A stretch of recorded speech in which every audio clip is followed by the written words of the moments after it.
Hello friends, welcome to home food zone. இன்றைக்கி இந்த வீடியோவில் ரொம்ப எண்ணெய் எதுவுமே சேர்க்காமல் வெறும் சிம்பிளாக வீட்டில் இருக்கிற இன்க்ரீடியன்ஸ் வச்சு நல்லா டிஃப்ரெண்ட்டான ஒரு பிரேக்ஃபாஸ்ட் ரெசிபி. இது எப்படி செய்யறது நம்ம இப்போ பார்க்கலாம். இது செய்கிறதுக்கு ஒரு பேனில் வந்துட்டு 1 கப் அளவுக்கு பச்சரிசி சேர்த்துக்கோங்க, 1/2 கப் அளவுக்கு கடலைப்பருப்பு சேர்த்துக்கோங்க.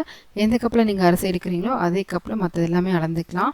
இதுலேயே 2 டீஸ்பூன் அளவுக்கு பருப்பு, 2 டீஸ்பூன் அளவுக்கு உளுந்து, ஒரு 1/4 டீஸ்பூன் அளவுக்கு வெந்தயம் சேர்த்து தேவையான அளவு தண்ணி ஊற்றி ஒரு 3லேருந்து 4 மணி நேரம் ஊற வச்சுக்கோங்க. ஒரு 3-4 மணி நேரம் நல்லா ஊறினதுக்கப்புறமா திரும்பவும் எடுத்து நல்லா 2-3 தடவை வாஷ் பண்ணிவிட்டு எடுத்துக்கோங்க. இப்போ இது எல்லாமே நல்லா தண்ணி வடிகட்டிட்டு ஒரு மிக்ஸி ஜாருக்கு நம்ம மாற்றிக்கலாம். நீங்கள் பெரிய ஜாராக இருந்ததுன்னா ஒரே பேட்சாக போட்டு அரைச்சிக்கலாம், இல்லைனா 2 பேட்சாக போட்டு அரைச்சி எடுத்துக்கோங்க.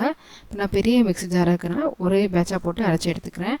இது கூட 1 டீஸ்பூன் அளவு உப்பு சேர்த்து தேவையான அளவு தண்ணி ஊற்றி நல்லா இந்த மாதிரி தோசை மாவு மாதிரி அரைச்சி எடுத்துக்கோங்க. இது ஒரு பவுலுக்கு நம்ம மாற்றிக்கலாம். இப்போ நம்ம அரைச்ச அந்த மாவை அப்படியே ஒரு 3லேருந்து 4 மணி நேரத்துக்கு விட்டுலாம். ஓரளவு நல்லா புளிச்சு வரட்டும். ஒரு 4 மணி நேரம் கழித்து திரும்பவும் நல்லா அந்த மாவை பீட் பண்ணி எடுத்துக்கலாம். டைம் இருந்ததுன்னா நீங்கள் 5-6 மணி நேரம் கூட தாராளமாக வச்சுக்கலாம். குறைஞ்சது ஒரு 4 மணி நேரமாவது அப்படியே விட்டுருங்க. மாவு நல்லா திரும்ப ஒரு தடவை மிக்ஸ் பண்ணிவிட்டு இதில் 2 பச்சை மிளகாய், நல்லா ஒரு 1/2 கப் அளவுக்கு கொத்தமல்லி இலை, ஒரு 1/2 கப் அளவுக்கு சொரக்காய் இது மாதிரி நல்லா துருவி சேர்த்துக்கோங்க. இது கூடவே 1 டீஸ்பூன் அளவு சீரகம், 1 இன்ச் அளவுக்கு இஞ்சியை பொடிசாக கட் பண்ணி சேர்த்து நல்லா கலந்துக்கலாம். நல்லா இந்த மாதிரி மிக்ஸ் பண்ணி விட்டுக்கோங்க. இது கூட நீங்கள் கேரட் சேர்க்குறதா இருந்தாலும் சேர்க்கலாம், முட்டைக்கோஸ் சேர்க்குறதா இருந்தாலும் சேர்க்கலாம். எது சேர்க்குறதா இருந்தாலுமே நல்லா பொடிசாக துருவி சேர்த்துக்கோங்க, அப்போ தான் நல்லாயிருக்கும்.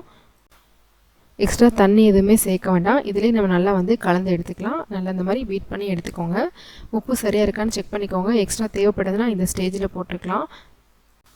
இப்போ இது வேக வச்சு எடுக்கிறதுக்காக இந்த மாதிரி ஒரு ஸ்டீமர் அடியில் பேனில் தண்ணி ஊற்றி சூடு பண்ணிவிட்டு மேலே வச்சுக்கோங்க. இதுக்கு மேலே இந்த மாதிரி ஒரு பிளேட் இல்லைனா பவுல் வச்சுக்கோங்க. இதெல்லாம் நம்ம மாவு ஊற்றி வேக வச்சு எடுக்க போகிறோம். இதில் மாவு ஒட்டாமல் வர்றதுக்காக அடியில் நல்லா எண்ணெய் இல்லைனா நெய் தடவிக்கலாம். ஒரு 1/2 டீஸ்பூன்லேருந்து 1 டீஸ்பூன் வரைக்கும் நெய் இல்லைனா எண்ணெய் சேர்த்து நல்லா தடவிக்கோங்க. இதுக்கு நடுவில் இந்த மாதிரி ஒரு கிளாஸ் வச்சுக்கோங்க.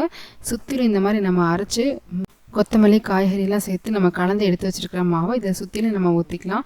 டேரெக்டாக நீங்கள் அப்படியே ஊற்றுனீங்கன்னா நடுவில் மட்டும் சீக்கிரமாக வந்துடும், சுற்றி இருக்கிறது சரியாக வேகாது. அதனால் நடுவில் இந்த மாதிரி கிளாஸ் வச்சுட்டு வேக வச்சிங்கன்னா எல்லா பக்கமும் நல்லா ஒன்று போல் வேகும். இப்போ இது நல்லா மூடி வச்சுக்கலாம். ஹை ஃப்ளேம்லேயே வச்சு ஒரு 10 நிமிஷம் நல்லா வேக வச்சு எடுத்துக்கோங்க.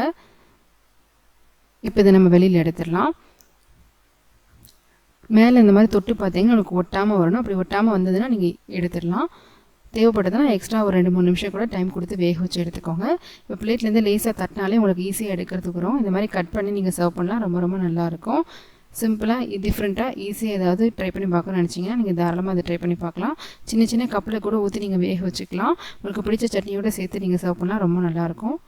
கண்டிப்பாக இதே மாதிரி நீங்களும் செஞ்சு பாருங்கள். இந்த ரெசிபி உங்களுக்கு பிடிச்சிருந்ததுன்னா லைக் பண்ணுங்கள், ஷேர் பண்ணுங்கள், கமெண்ட் பண்ணுங்கள்.